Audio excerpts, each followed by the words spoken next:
Тренерки, мајци, шалчиња и капи добија корисниците од Дневниот центар порака како донација од Советот за поддршка и развој на деца и млади на Македонија. Оваа донација доаѓа како резултат на соработката и залагањата на градоначалникот на општина Радовиш господинот Сашко Николов и претседателот на Советот на општина Радовиш господинот Никола Миовски со представниците на Советот за поддршка и развој на деца и млади.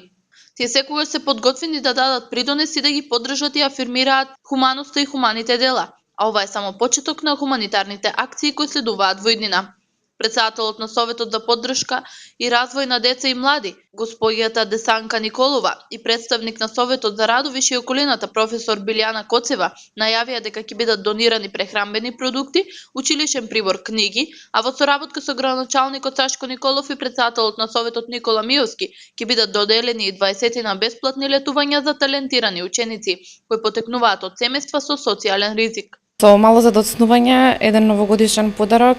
за децата корисници на Дневниот центар порака.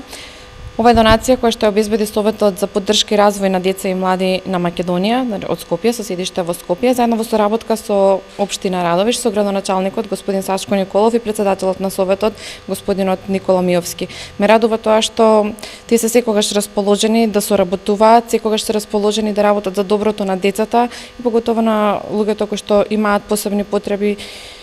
и овие корисници на Дневниот центар. Значи, ова нема да биде, ова е само почеток на нашата соработка и нема да застанеме тука. Јас можам да најавам дека во иднина, во тековниот период ќе има уште вакви донации и за децата корисници на Дневниот центар порака и за сите деца во Радовиш.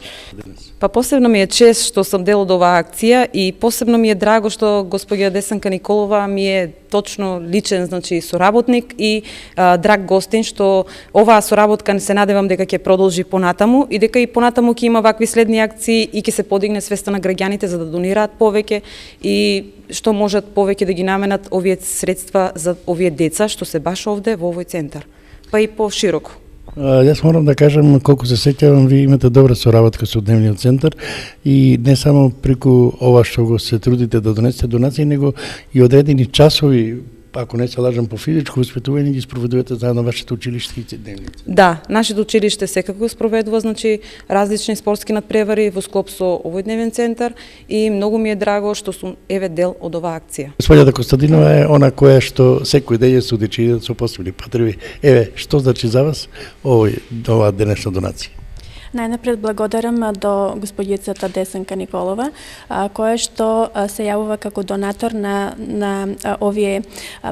да кажам, практични и наменски тренерки и шалнели и мајци, кои што ќе им бидат добродојдени на корисниците на Дневниот центар порака, а секако и поддршка на семејниот буџет на нивните семејства. Она што не радува е тоа што еве се јавуваат некако случајно или по некој избор донации на едно повисоко ниво во соработка со Министерството за култура и соработка со градоначалникот на општина Радовиш и се надеваме дека оваа соработка ќе продолжи и понатаму. Исто така не радува дека јавната свест за лицата со интелектуална попречност исто така се зголемува и овие донации се секогаш добродојдени за нив и за нивните семејства.